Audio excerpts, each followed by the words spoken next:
I'm Brian Hendricks, and we have our pickled bobcat skin out here. We've already done the turning of the face, the ears, the eyes, nose, lips, all that stuff.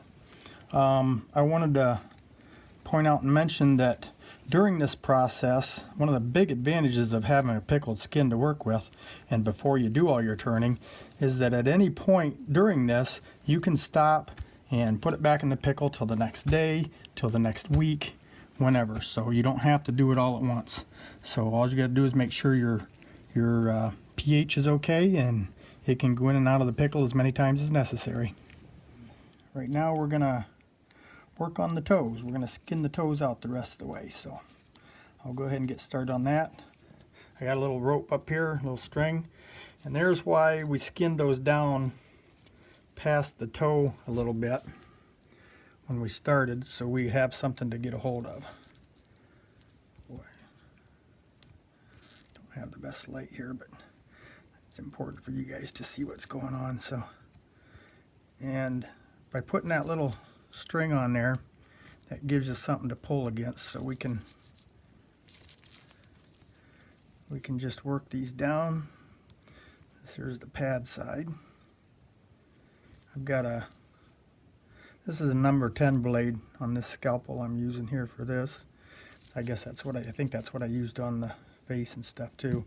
Now I talked about before how those have a curve in the back of them, and that's what I'm doing now, is just running that blade right around there at a curve, and it just takes them right off. So now we gotta go to the next one. That's just a simple slip knot in there, and that allows me to quickly release that and put the next toe in there.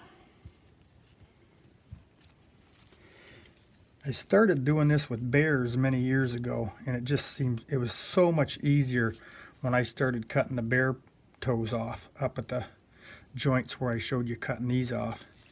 And because on a bear especially, then it allows you to really pull on them on each individual toe instead of trying to skin the whole foot down at once. So and I got to where I started doing it with smaller stuff, and it's like, geez, I just really like doing it this way.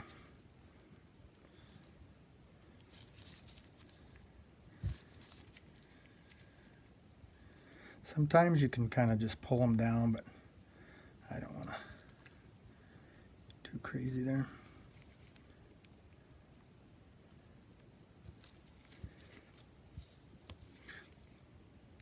You want to get down over that toe pad. And that's what that is right there.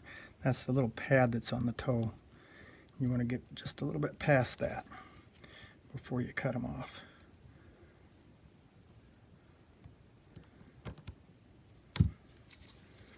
There's a little bit of tendon that's left on there. Sometimes that stays on, and if it does, I just clip that off afterwards. So.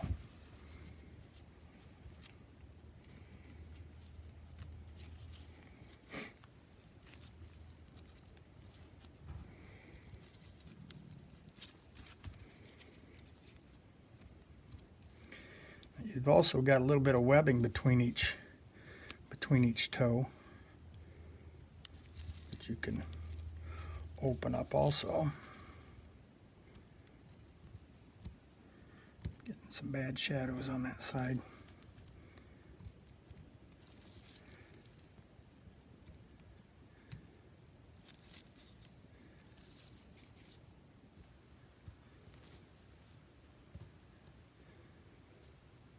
You want to skin all the way down to the toenail on any size of mammal, whether it's a squirrel or a bear or whatever. Again, I'm taking my thumbnail and I'm kind of pushing it down over that little rounded pad area there. This seems to go a little easier that way.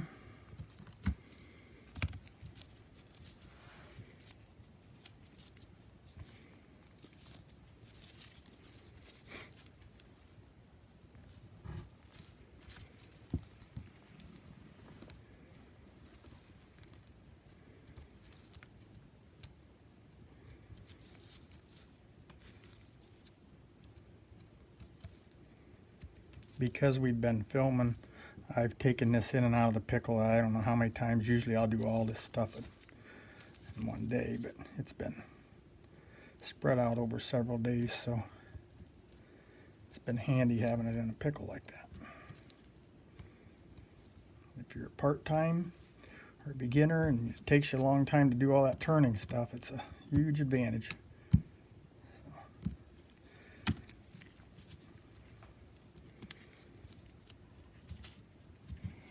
Okay, that was the 4th toe. There's the dew claw that we did the other day when we took it off the animal. That's the same spot on it. So we've got the 4 toes skinned out. Now I'm going to put it on my big post here. This is the same post that we were turning the face on. See that little stringer like going across there? That's where that webbing is. I'm just going to cut that just a little bit and let that open up. Sometimes you need to do that. Sometimes it just happens as you're skinning and stuff. Okay, here's the foot pad now. So we're going to take all that fleshy pad tissue off of that.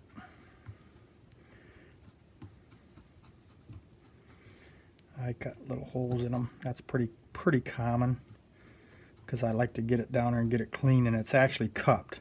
So that's what I'm doing now is I'm going in that way and then kind of round out to get as much of that off of there as I can. Because this is the best time to get that off. The wire wheel won't get in there very well to get all that out of that little dished area. So I like to get as much of it as I can with the knife.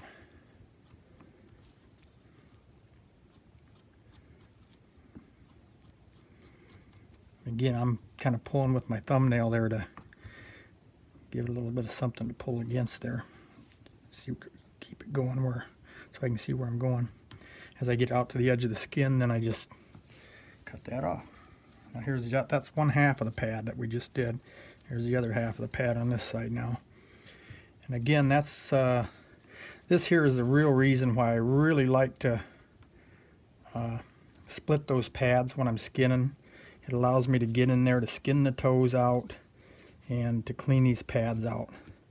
You can do it with just a tube skin foot, but it's a whole lot more work. It's a lot harder to, all the way through the process, it's going to be a lot harder to leave them tubed because we've got to turn that in and out when we're doing the washing and stuff, neutralizing, tanning, all that stuff. You're going to be flipping it back and forth. So to me it's way easier to just get it everything. It's also going to be real handy now when we go to clay the toes back up during the mounting process. A few little pieces here, a little bit thick right there yet. I'm going to shave a little bit more of that off. There we go. Okay, there's that finished foot now with the pads cleaned off and the toes all skinned. So all we've left is the toenails on there. All this membrane, the rest of this stuff here, that'll all come off with the wire wheel. So I've got 3 more feet to do.